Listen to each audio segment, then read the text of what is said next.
everyone, today we're going to share two very important open source projects in the field of industrial automation, CnosDB and PLC4X.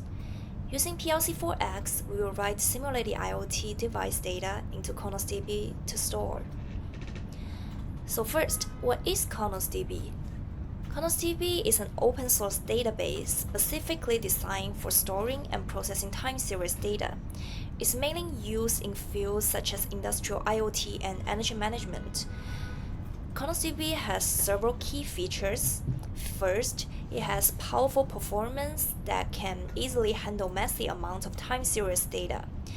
In scenarios like factory equipment monitoring and energy system management, a large amount of sensor data is generated, recording the operational status and energy consumption of the equipment.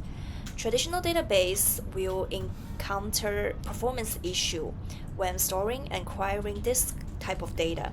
However, CnosDB is optimized for the characteristics for time series data using various technical means, which has significantly improved the storage and query efficiency.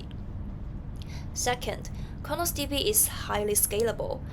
As time progresses, the amount of data generated by these devices will continue to grow, and CnosDB can handle this growth through horizontal scaling.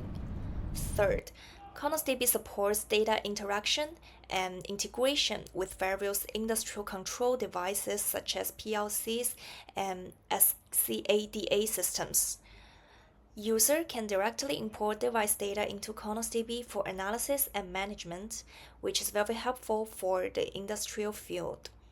Overall, CnosDB with its excellent performance, scalability, and integration capabilities with industrial control devices has become a good choice for managing time series data in the industrial sector. Next, let's talk about PLC4X. Speaking of industrial automation, we cannot overlook PLC devices.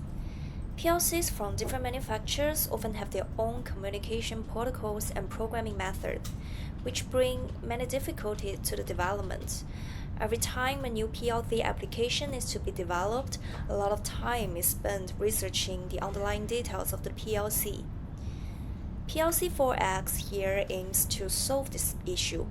It is an open source PLC programming and connectivity framework that supports multiple PLC manufacturers and communication protocols. PLC4X provides a unified programming interface, showing the difference in underlying PLC protocols, allowing developers to write code once and interact with different PLC.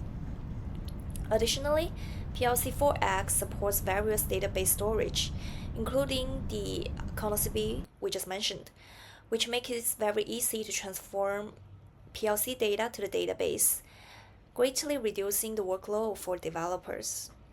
In summary, PLC4X significantly reduced the complexity of developing industrial automation system by providing standardized programming interface and data integration capabilities, increasing the development efficiency, and is proven to be very useful. PLC4X mainly has the following three benefits. First, it shows the differences in underlying PLC protocols and provides a unified programming interface. Developers now don't need to understand the details of various PLC protocols. They only need to program according to the standardized interface provided by PLC4X, which greatly reduces the learning curve for them. Second, PLC4X supports multiple data storage, including CnosDB. This makes it very easy to transfer PLC data to database. Developers do not need to write complex data transfer logic. They only need to call the APIs provided by PLC4X.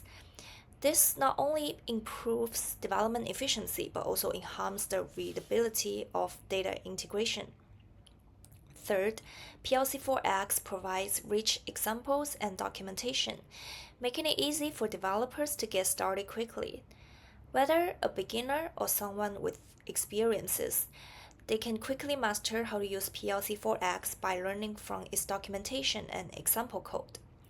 Overall, PLC4X is a very powerful tool that can greatly simplify the development process of industrial automation systems, improve development efficiency, and system maintainability, making it an important asset in this field. This code demonstrates how to use PLC4X to read data from a simulated PLC device and write its data into the CnosDB database. First, the code sets the connection information for CnosDB, including the username, password, database name, host, and port. Then, it uses PLC4X Connection Manager to obtain a simulated PLC connection. Next, the code executes the read request and retrieves the value of the FOO tag from the PLC device. Finally, the code constructs an HTTP request to write into CnosDB, sending the retrieved data in a specific format to the right API endpoint of CnosDB.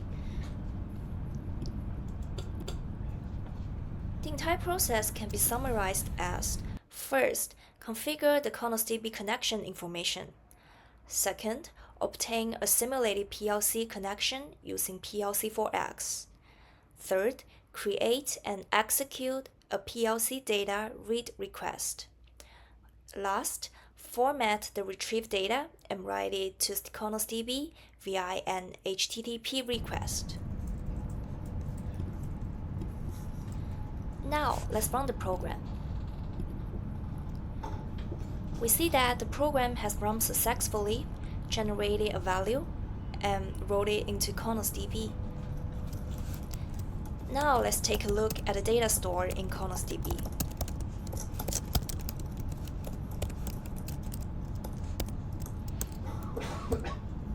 Here we see the value that was just written into CnosDB through PLC4X. So that's all. That's all for our courses today.